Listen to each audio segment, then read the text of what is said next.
और परंपरागत रूप से सिंधी समाज परिश्रमी समाज है, बहुत मेहनत करने वाला समाज है। कितना ही धनी परिवार क्यों ना होगा, लेकिन वह भी कोई न कोई परिश्रम करता रहता है। वो ऐशो आराम की दुनिया में फिसल जाने वाला समाज नहीं है। और ये जो उसके गुण है, ये गुण अगर बचे रहेंगे, पीढ़ी दर पीढ़ी इन गुणों की विरासत अपने बच्चों को मिलती रहेगी, तो सिंधी समाज को कभी संकट नहीं आने वाला है। कोई संकट उसको झुका नहीं सकता है।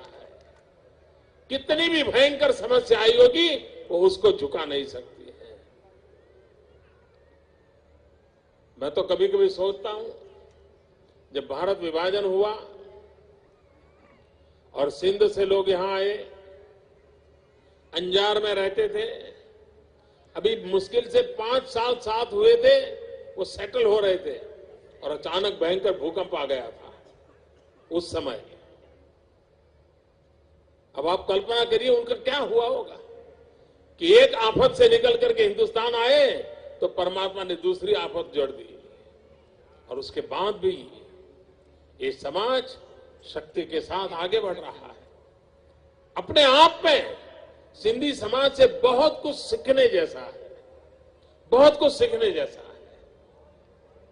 और पूरे देश को सिंधी समाज की जो शक्ति है, आत्मबल पर संकटों से जूझने की, संकटों से उभरने की, फिर एक बार जीवित होकर के जी जान से जूझने की, ये अपने आप में एक अजूबा है।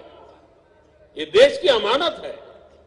उस अमानत को हम कैसे चिरंजीव रखें, ये दायित्व आज की पीढ़ी का है। मुझे कभी कभी चिंता होती है,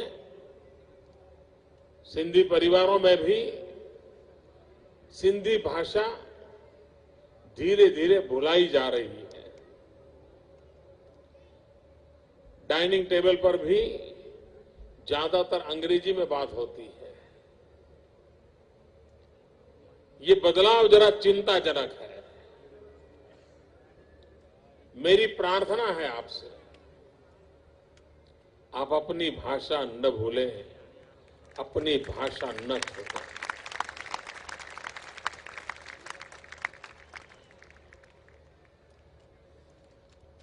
भाषा और पहनाव, ये दो ही ताकत ऐसी हैं जो आपको सदियों तक जोड़ के रखती है।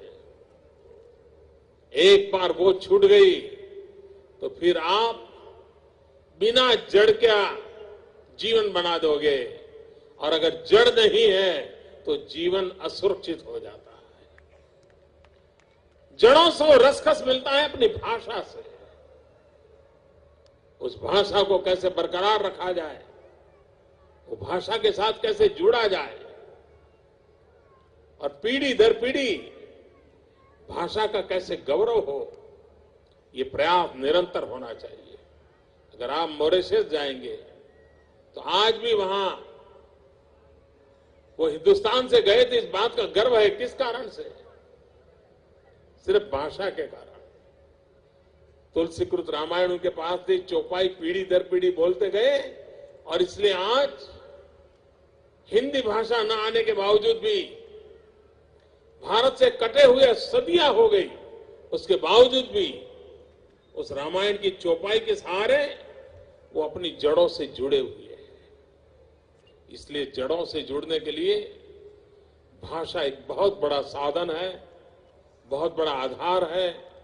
और इसलिए मैं प्रार्थना करूंगा कि अपने परिवार में सिंधी भाषा का गौरव, सिंधी भाषा का सहज चलन, ये बने रहना चाहिए। और दूसरी बात, आप तो गुजराती बहुत बढ़िया बोल लेते हैं, बोलना भी चाहिए, ताकि इन दोनों का मेल एक नई शक्ति देगा। मैं फिर एक बार आप सबको नववर्ष की शुभकामनाएं देता हूं।